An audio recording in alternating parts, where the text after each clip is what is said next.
Hola. Bien, entonces el cuadro está en cuanto al empaste, al primer empaste está terminado. Hay una fase que es la de pasta, ¿no? Y bueno, solo si es que queremos, existiría una segunda fase que es la fase líquida, que vendrían a ser las veladuras. Pero puede el cuadro tener acentos que necesitemos en luces, texturas, detalles. No podemos cerrar así tan secamente el proceso del cuadro, ¿no? Podemos ir manejándolo con más color, más luces, más texturas, más puntos, en donde vamos añadiendo detalles de ida y vuelta, ¿no? Bien, entonces paleta limpia para proceder a echar una capa de veladura en algún sitio que necesitemos, ¿no? Por ejemplo, sombras de la piel, podría ser.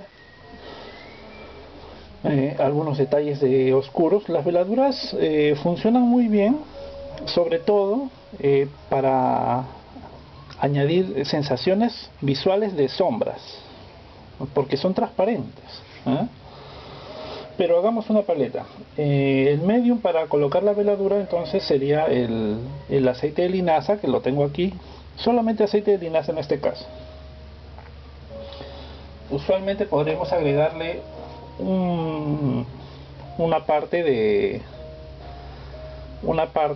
trementina, ¿no? O hay otros que usan el licking. Puede ser. Bien, para colocar la veladura, pues los mejores colores serían las lacas, ¿no? Por ejemplo, el carmín o el verde vejiga, ¿no? Yo he estado pintando con verde vejiga, tengo acá un poco. Y lo bueno es que en esa técnica no se usa mucho pigmento, ¿no? No se usa mucho pigmento. Se usa un poquito nomás. Yo tengo una copia de una parte de la Mona Lisa que está en uno de los cursos, ¿no? Y luego tenemos los colores de cuerpo, ¿no es cierto? Por ejemplo, los blancos, los amarillos. Un muchacho me preguntó qué amarillos y qué rojos cadmios estoy usando. Estoy usando estos Van Gogh que me obsequiaron. Son los cadmios, ¿no? Bien, entonces esos son los colores de cuerpo. Pero acá lo que estoy proponiendo en este momento es una paleta para veladuras, porque quiero trabajar algunas sensaciones de sombra en algunos sitios, ¿no? Que a veces lo que hace el pintor que solo conoce la técnica a la prima es superponer pasta, ¿no? Tenemos esta parte empastada y quiere mejorar alguna parte y lo vuelve a empastar todo, o sea, lo reestudia. Y una vez y otra vez y otra vez. Cosa que daña mucho el cuadro, ¿no? Solo podría utilizarse una técnica de esa manera si es que requieres hacer un cambio dramático, ¿no? Muchas veces los clientes en el retrato cambian de idea y quieren verse con otra corbata, por ejemplo otra corbata, ¿no?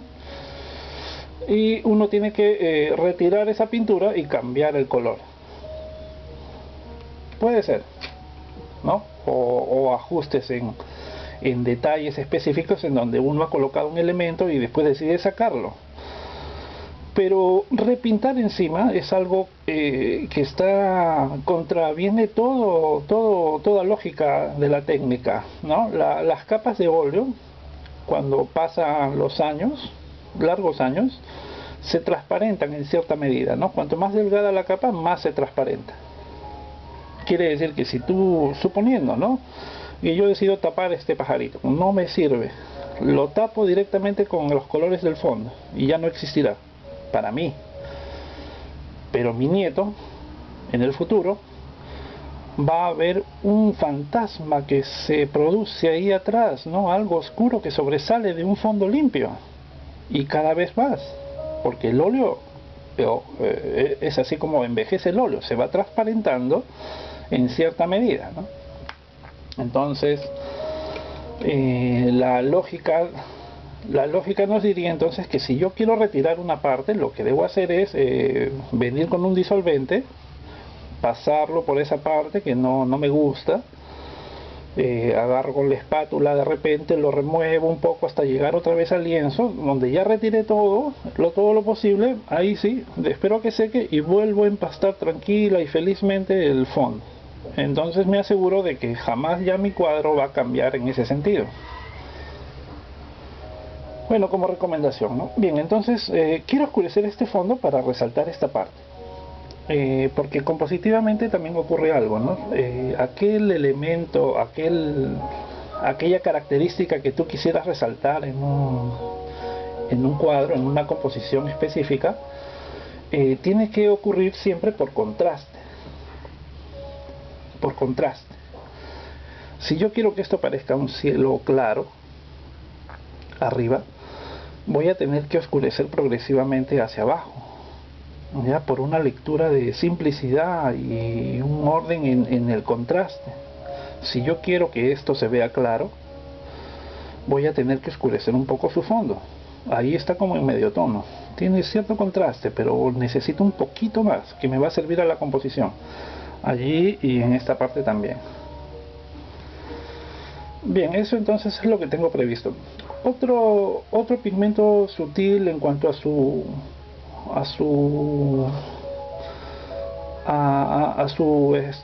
¿cómo se dice?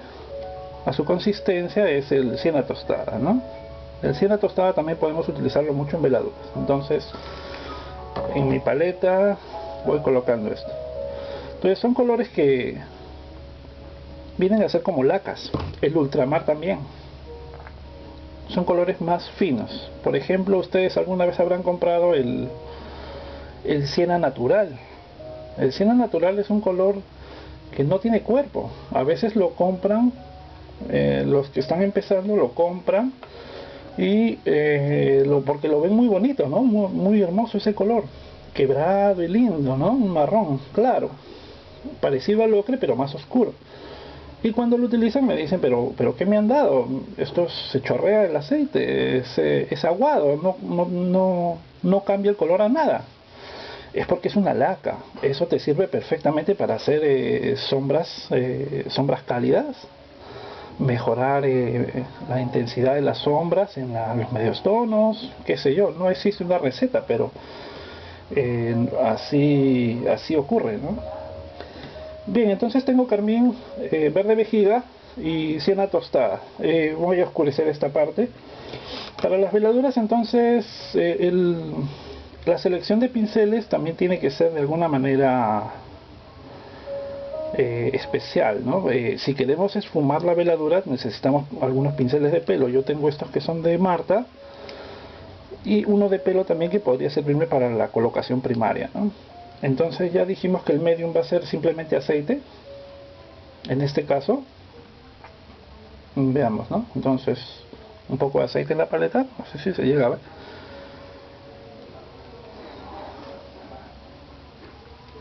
Y ese asunto ya no tiene nada que ver, el asunto del claroscuro y cómo ir bajando los valores, ya no tiene mucho que ver con la fotografía. La fotografía ya cumplió su misión, ¿no es cierto? Creo que desde el último video donde terminé el dorado, ya comencé a hablar de la composición solamente. ¿Ven? Se forma entre el siena tostada y el carmín un color muy bonito, ¿no? Una especie de naranja oscuro.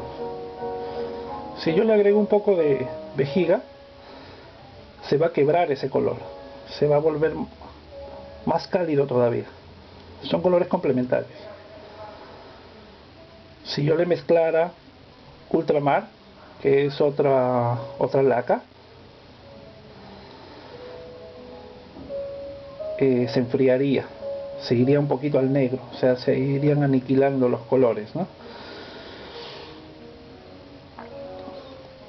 Bien, entonces conseguir un color que me pueda servir como un tono promedio de sombra y que a la vez que oscurezca anime también un poco la composición. Vamos a ver, ¿no?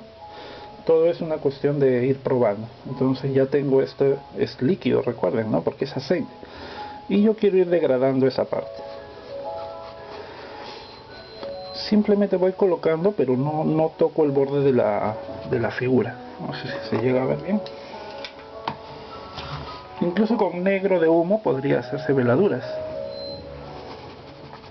Entonces se forma como una especie de capa a manera de acuarela, ¿no es cierto? Y yo voy bajándola, tratando de limpiar mi pincelada.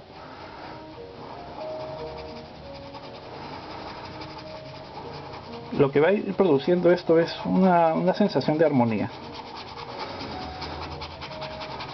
Recuerden que la base, es decir, todos estos empastes, todos en realidad ya están bastante secos. Han pasado 2 o 3 días, en algunos casos ha pasado como una semana, en donde según el proceso ya tengo ese empaste seco. Me acerco a la mano, pero no toco el borde. El tocar el borde haría que posiblemente se ensucie un poco la figura, ¿no? Ahora bien, otro motivo por el cual estoy oscureciendo estas partes es porque existe la necesidad de una composición armónica en valores tonales. Recuerden que los colores tienen implícito cada uno un valor tonal. Y retiremos esto un poco. Y lo que ha ocurrido acá en el cuadro es que tengo un fondo luminoso, ok, pero la composición era de una figura que tiene un traje en violeta, pero de valor tonal bastante oscuro, netamente oscuro. Entonces, ¿qué va ocurriendo? Que se separa tanto del fondo ese oscuro que me crea una violencia extrema, demasiada. Bien, entonces ese tipo de composición es posible, porque no le llamo composición de alto contraste, puede ser, pero en este caso yo quisiera un poco más de armonía para que exista una lectura un poco más agradable y no violenta, ¿no? Si yo violento la imagen entre una mancha, una masa oscura, totalmente oscura, y todo el resto muy claro, pues existe una violencia, ¿no? Una violencia en el aspecto compositivo. Al haber un tono tan oscuro y un fondo de medio tono claro, lo que yo tendría que buscar es de promover un cierto pasaje entre ambos, y en algún lado, y se va a ver bien. A eso le llamamos entonces un claroscuro, una armonía del claroscuro. Es el juego de las luces y las sombras y sus pasajes, ¿no es cierto? Cómo contrasta una parte con el oscuro fuertemente, pero siempre y cuando haya un balance en pasajes en otras partes. Entonces hay lo que Leonardo conseguía, ¿no es cierto?, con el esfumato, una disolvencia de la forma dura con ciertos pasajes hacia el fondo, ¿no? Observemos muy bien la Mona Lisa. Bien, yo voy a hacer acá, como es de aceite solamente, no tiene trementina, porque podrían haber veladuras donde la cantidad de trementina es mayor. Al ser solamente de aceite, entonces la cualidad es que demora en secar. Entonces yo ya coloqué de esta forma una veladura en el fondo, ¿no? Y vengo ahora con el pincel de Marta, que es eminentemente suave al tacto, ¿no? Y lo que hago es ir haciendo unas caricias de tal manera que escondan completamente la veladura. Si lo hago de manera, si lo hago de la mejor manera posible, nadie se va a dar cuenta de que yo apliqué una veladura. Solamente un ojo técnico que conoce, que ha utilizado las veladuras, lo sabrá. Porque lo que va a ocurrir es que es una capa delicada que va a unificar todo. Si yo desaparezco estas sensaciones de pincelada inicial, esta capa de veladura funciona como una sombra. Toda veladura oscurece, a no ser de que utilicemos una mezcla que más bien la aclare. Pero usualmente utilizamos la veladura para generar sensaciones de sombra. ¿Se dan cuenta cómo el valor tonal inicial se oscurece un poquito en cierta medida? Es muy fácil, ¿no? Las veladuras no es que sea un truco. Claro, habremos escuchado muchas veces, ¿no?, de que es la técnica de los antiguos maestros y que, como toda técnica del pasado, tiene como una especie de secretos y misterios, ¿no? Pero no es así, es de la manera más simple, ¿no? Hay muchos maestros que muestran ahora y con gran resolución sus técnicas de veladura, ¿no? Y se pueden conseguir efectos muy hermosos. En este caso, lo que estoy haciendo es mejorar la calidad del claroscuro de todo el cuadro por el uso de una veladura. Ahora, ¿qué ocurre con la veladura? Como les digo, oscurece, ¿no? La veladura oscurece, está oscureciéndose esta parte, de manera que hay una correspondencia con el oscuro del vestido, y me permite observar en mejor manera la luz de la mano, la de la manga, los dorados, porque ya no hay una luz que le esté peleando, ¿no es cierto? Un poco esa sería la estrategia compositiva. Técnicamente, entonces, lo que hacemos es colocar una capa muy sutil, ¿no?, aguada, con aceite de linaza y los colores en laca. Mi profesor Garay, me decía, ¿no?, que las veladuras podrían aplicarse con cualquier color, hasta con blanco podríamos hacer una veladura, ¿no? Pero las sensaciones son distintas, ¿no? Una veladura con blanco podría ensuciar en algún lado o generar una sensación de niebla iluminadora en otro, ¿no? Y no blanco puro, ¿no? Se refería más a que de hacerlo podemos hacerlo, ¿no? Pero lo ideal es que trabajemos con lacas, con colores que son finos en su molienda, para poder colocar una veladura transparente, ¿no? Se dan cuenta, entonces ya casi no veo la pincelada, ¿no? Ahora hay tipos de veladura, es decir, si quisiéramos hacer como Rubens de repente, o como el mismo Rembrandt o Van Dyck, que son de la escuela barroca, en donde ellos tenían un dominio técnico que venía pues desde el comienzo del óleo en Occidente, ¿no?, desde los hermanos Van Eyck. Entonces ellos tenían un conocimiento pleno. En ocasiones ponían veladuras que dejaban notar el brochazo de color, ¿no? Carmines, vejigas, sienas, así puestos de manera pura, pero líquida, y se notan, ¿no? En Rembrandt hay algunos rastros de su veladura, porque él mezcla un poco el acabado de boceto con el acabado fino. Entonces se deja ver el rastro de su veladura. Un ojo entrenado puede leer las capas que iba haciendo, ¿no? Pero eso, claro, tendría que ser un especialista, no es cosa difícil. Un ojo no entrenado lo único que ve son una pintura plana y marrones diferentes, ¿no? Nada más. Muy bien. Del otro lado pasaría lo mismo, ¿no? Vamos a ver. Es decir, ya tengo este lado más o menos terminado. Podría añadirse una capa más, es decir, un oscuro más, y volverlo a esfumar, ¿no?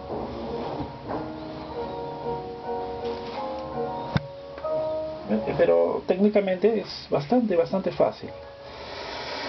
Bien, pero ¿cuál es la motivación, no? La simplicidad, siempre será la simplicidad. Cuanto más simple podamos ver una composición, pues más efectiva va a ser, ¿no? Entonces tengo el fondo, tengo acá el pajarito, las ramas, las hojitas, y en cierta medida están peleándose con los valores tonales del fondo. Es decir, todavía no hay una concreción del claroscuro. O sea, llegamos a unos términos en donde la parte figurativa ya está cumplida. Es decir, esto es rama, esto es hoja, esto es tela, esto es fondo, esto es cielo, esto es un ave. Muy bien, esa es la parte figurativa, pero ¿y qué me dicen de la parte musical y abstracta?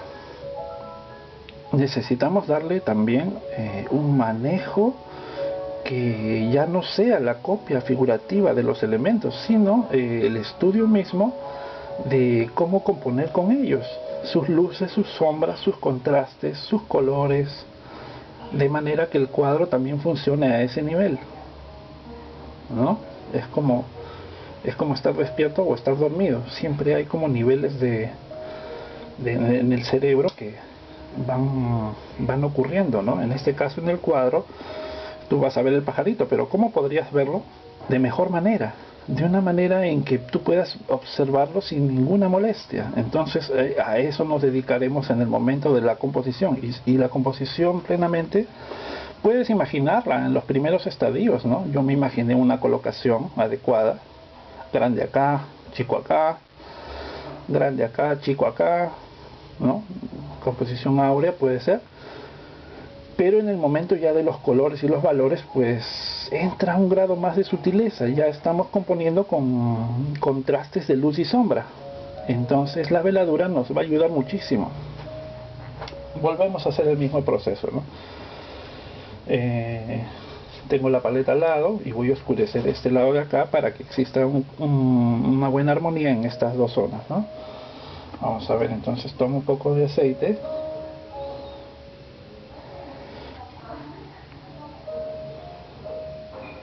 un poco de vejiga,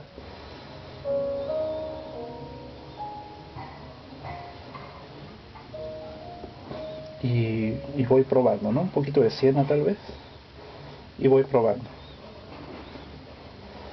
con cuidado, y ese primer ataque no toca el borde de la forma. El borde de la forma no debo de tocarlo,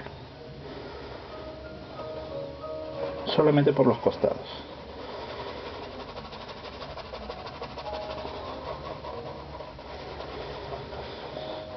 Bien, la composición en sí es un recurso del pintor que tiene que estudiarlo durante años, no por lo que sea difícil, sino que vamos evolucionando en torno a él, en torno a sus conceptos, las aplicaciones. Ustedes hagan la prueba y observen cómo un artista va mejorando su composición con el transcurso de las décadas y los años, ¿no? Puede que trabaje el mismo tema, pero sus composiciones cada vez son más inteligentes, cada vez son más simples, cada vez son más efectivas, emocionantes, ¿no? Es como si pasáramos de la composición simétrica, balances, ¿no?, de lado a lado, muy fáciles, o el balance de simetría, donde solamente utilizas una figura en medio y nada más, nada más. Es muy básico, ¿no es cierto? Muy efectivo, ¿no? Pero muy básico. Hola. Sí, le llamo en un rato. Un momentito. Me llamaron por teléfono. Entonces, eso es lo que pasa. Es un tipo de avance que hacemos con el tiempo, ¿no? Nadie nace siendo pues un buen compositor. Es como tocar el piano, ¿no? Y componer. Las primeras composiciones serán un poquito básicas, y conforme pasa el tiempo cada vez se vuelven más maduras, ¿no? Mucho más cerebrales.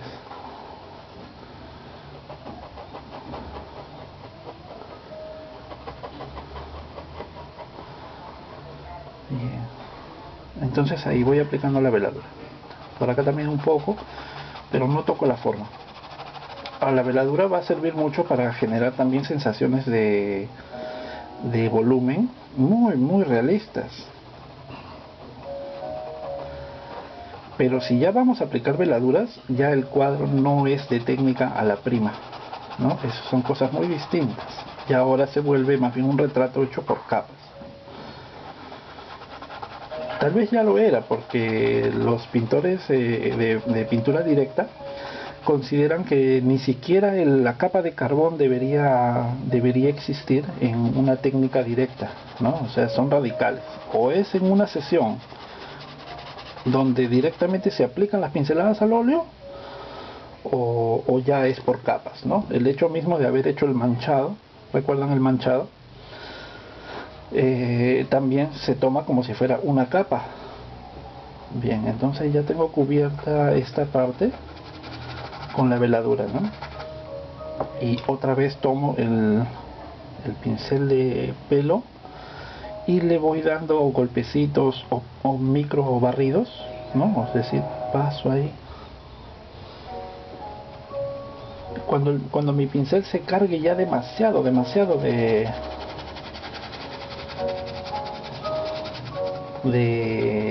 aceite, lo limpio, ¿no? Con un trapo acá abajo, un paño.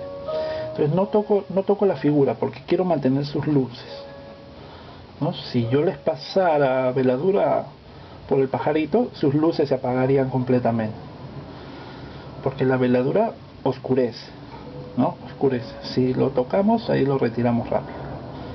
Por eso es que les digo que no debe de tocar los límites de la forma, porque ya el pincel en el momento que lo esfumamos se acerca bastante, ¿no? Cuando yo hago el pincel ahí, esa veladura se acerca bastante a la forma y casi no hay necesidad de darle mayor tratamiento, ¿no? Podemos venir de repente, qué sé yo, con un pincel mucho más pequeño, tomar un poco de la veladura y ya hacer los espacios más pequeñitos, ¿no? Hacer el mismo trabajo, pero muy pequeñito, ¿no? Lo mismo haría entonces con el rostro. No sé si me alcanza el tiempo ahora, pero un poquito más de sombras, ¿no? Este trabajo también podemos hacerlo una vez o dos veces, es decir, no tenemos que esperar a que seque para agregarle otra veladura. En fresco podremos hacer nuevamente una capa y colocarla, ¿no? Con siena tostada puro, a ver. Entonces podemos hacer que esa capa de veladura sea invisible si hacemos los esfumados correspondientes, o tal vez notoria si dejamos cierto rastro de la pincelada, ¿no? Son diferentes calidades de la capa de veladura, ¿no? En el rostro pues lo mismo, es casi lo mismo, ¿no es cierto? Mismo medium, nos acercaremos un poquitito, el mismo medium, un poquito de aceite, está el siena tostada, creo el siena tostada casi puro podría ser, y en las zonas de más sombra le añado un poco de esa veladura, ¿no? En las zonas donde la sombra sea más fuerte, aquí, en estos lados, ¿no? Y acá. Bien, no mucho más. Entonces ahí tomo otro pincel diferente y lo que hago es darle pequeños golpecitos en donde esa capa que acabo de colocar con un pincel, con este otro se va a esfumar totalmente, imperceptiblemente. A veces vemos qué hermosos son los colores de los artistas académicos y pensamos inmediatamente que se trata todo de una sola capa de empaste, y lo cual es imposible de lograr, ¿no? Esa sutileza de colores, pero es porque ellos utilizaban estos recursos, ¿no? La veladura.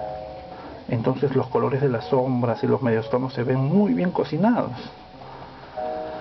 sus mezclas, ¿no? Son hermosas y imposibles de conseguir por empaste directo, ¿no? Lo que pasa, cuántas veces he visto pues copiar a Bouguereau, a Vermeer, al mismo Velázquez, ¿no? Pero con la idea de que es una sola capa, ¿no? O sea, mezclando en paleta y colocando simplemente, y no pasa así, no es así como ellos pintaban, ni siquiera el mismo Sargent.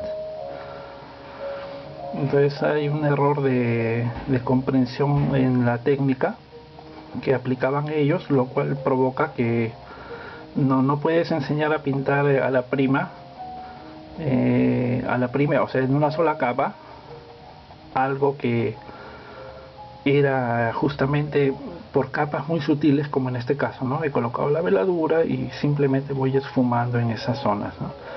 No muchos más toqueteos, ¿no? O sea, la veladura tiene que entrar solamente en los lugares indicados.